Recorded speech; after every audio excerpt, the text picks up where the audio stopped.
Salut chers amis en Jésus-Christ. Bienvenue à notre méditation pour le 4e dimanche de Pâques. Selon la tradition de l'Église, c'est le dimanche du bon pasteur ou le dimanche des vocations. Et nous méditons autour du thème Jésus, le berger des brebis. Jésus, le berger des brebis. Et dans cette bergerie, Jésus est aussi le berger et pour les brebis obéissantes et les brebis têtues. Et nous lisons les Actes des Apôtres, chapitre 2, verset 14, ensuite du verset 36 à 41. Et la première épître de Saint Pierre, chapitre 2, verset 20 à 25. L'évangile selon Saint Jean, chapitre 1 à 10. Par sa mort et par sa résurrection, qui ont fait de nous les enfants adoptifs de Dieu selon Galates, chapitre 4, verset 4 à 5. Jésus nous connaît par notre nom et s'adresse directement à nous. Ainsi, il est le bon pasteur de notre vie ainsi que la porte d'accès au Père, avec lequel il est un.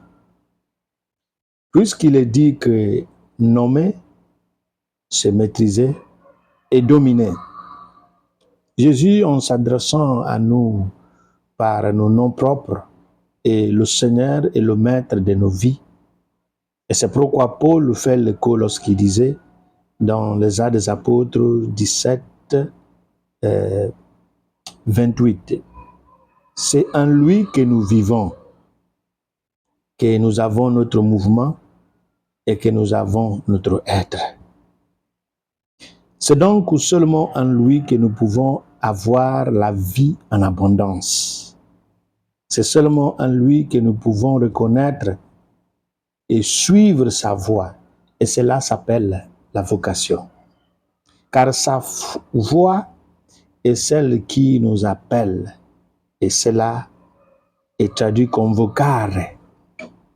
Et lorsque nous entendons cette voix, la question qu'on doit se poser, c'est que ferais-je, Seigneur? Parce que chaque appel invite à quelque chose.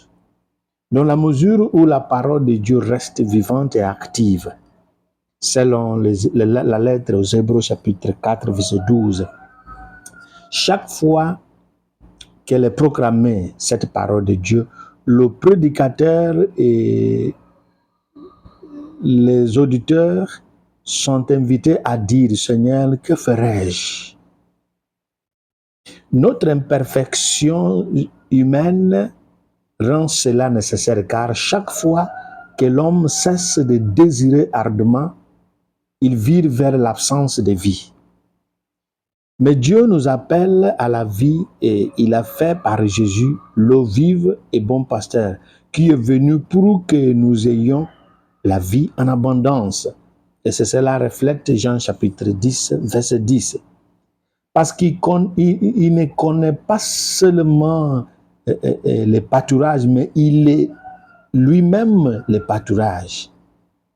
Jésus nous a donné son corps et son sang, comme la mère pélican, pour que nous puissions voir en lui le berger et gardien de nos âmes. 1 Pierre chapitre 2, verset 25. Lorsque la parole de Dieu pénètre les portes de notre cœur, l'homme ne peut que répondre « Me voici, Seigneur, envoie-moi ». Et c'est là l'origine de la vocation. Vocation au mariage, à la vie consacrée au sacerdoce pour l'évangélisation et la sanctification du troupeau du bon pasteur. C'est résumé dans « Me voici, Seigneur, envoie-moi ».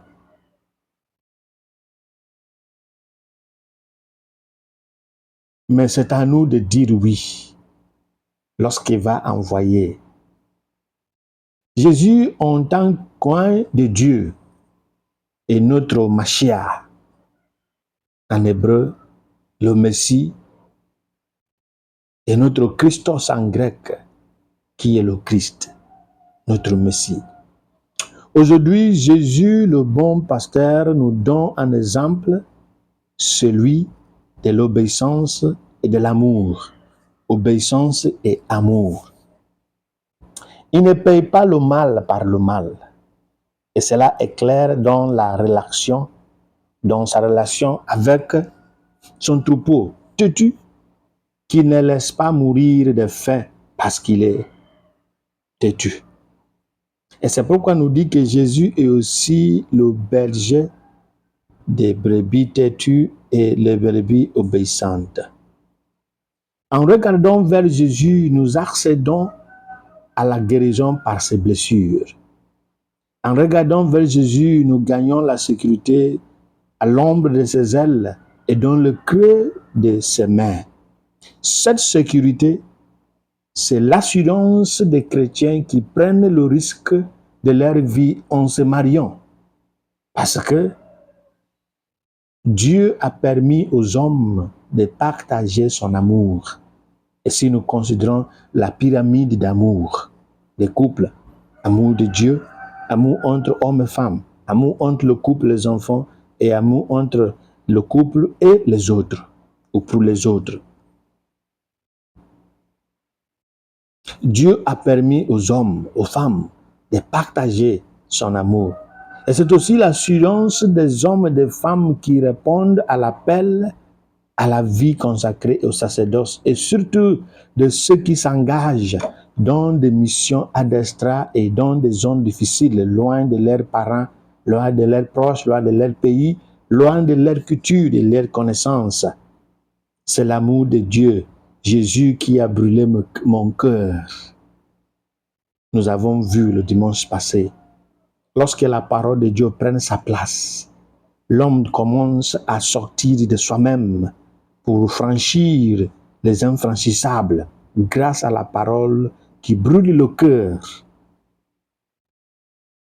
En effet, après avoir entendu la parole de Dieu ressuscité, nous avons demandé, mais que dois-je faire? Si nous suivons la direction du Christ, il nous accorde sa présence, et cette présence est notre sécurité, car lui seul, en tant que porte de notre existence, peut permettre quiconque nous accéder ou toucher, car il est notre homme fort.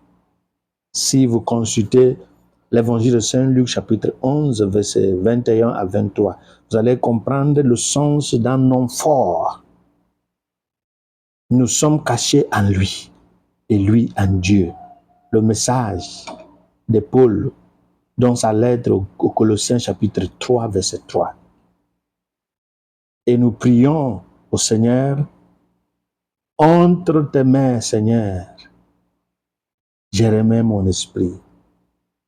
En tes mains, Seigneur, j'ai remis mon esprit. Aujourd'hui, nous prions pour nous tous, le troupeau du Christ, le vicaire du Christ et tous les ministres de Dieu, afin que la voix de Jésus, notre bon pasteur, reste toujours la voix que nous désirons entendre et à laquelle nous voulons obéir. Que celui qui est la victime, le grand prêtre et Dieu, soit heureux, qui s'intéresse à nous, de nous faire paître avec sa crosse et son bâton, et que tous les jours de notre vie, nous puissions demeurer à l'ombre de ses ailes. Bon dimanche de bons pasteurs, bon dimanche de vocation à toutes et à tous. Que le Seigneur nous bénisse. Salutations depuis la Trinité et Tobago. Que le Seigneur soit avec vous. Amen.